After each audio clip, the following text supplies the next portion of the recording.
Hey guys, Andres from Newsreel here, and I am doing an unexpected unboxing video because I had this box waiting for me when I got here from Amazon, and I know what's in it. It's just that with shipping delays and all that, it kept bouncing around, but I can long last say I got a hold of this guy.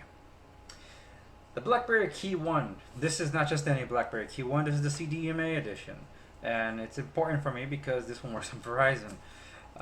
Still, I am excited to open this even though it's not meant for me.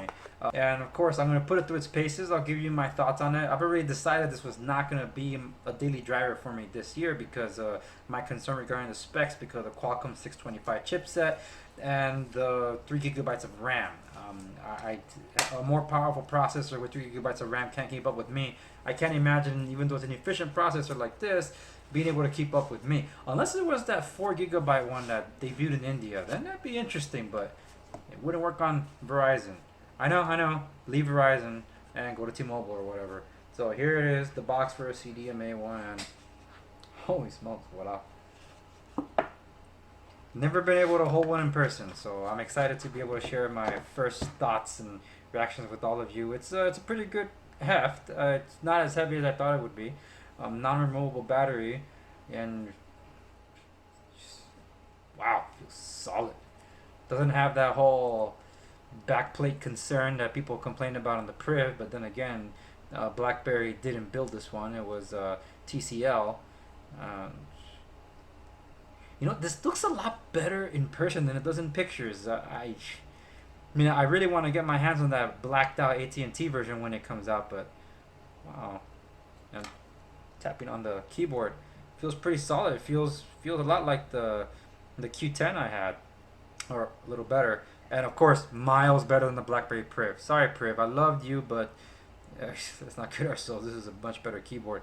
Now I'm gonna end up setting this guy up after a full charge, and I'll put it through its paces and let you know what I think before I hand this off to the one that's going to be using it as a daily driver.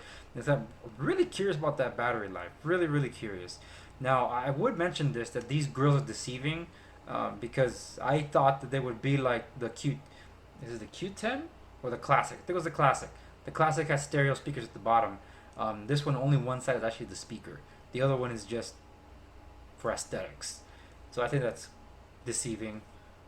Buttons are nice around the edges. You can find them and feel them. Although they feel the same, this one's not like perforated or like textured to differentiate the power button from the volume rocker, but you're not going to get them confused. But HTC took a step further and decided to texture the power button, so you'll have that muscle memory to know which is which. But yeah, well, I'll let you know. I'll even let you know if I can make it work on a GSM SIM card, because I'm actually really curious. I know the Qualcomm is not, the 625 SoC is not really meant to have all the bands, but I'm really curious to see if it might be able to pick up something like on T-Mobile or whatever, because it might be the better buy. So anyway, those are my first impressions and unboxing of the BlackBerry KeyONE. I really want to jump back to BlackBerry because, well, I miss it. And let's see what TCL is doing with the other ones. Anyway, that's it for this video. And I want to take a moment and thank everyone for helping push my HTC U11 video beyond 5,000 views as of this video. That's really cool, making it my #1 video of this year. I'm a humble guy, and I really appreciate any views that I get. So thank you so much for watching that one. And I want to give you guys my thoughts on the whole Surface Pro fiasco with the Consumer Reports and all that. So hopefully I'll be weighing in on that in my next video as well before I launch a review of this guy. Better late than never, right? Okay, so once again, thanks so much for watching, and I'll see you guys in the next video.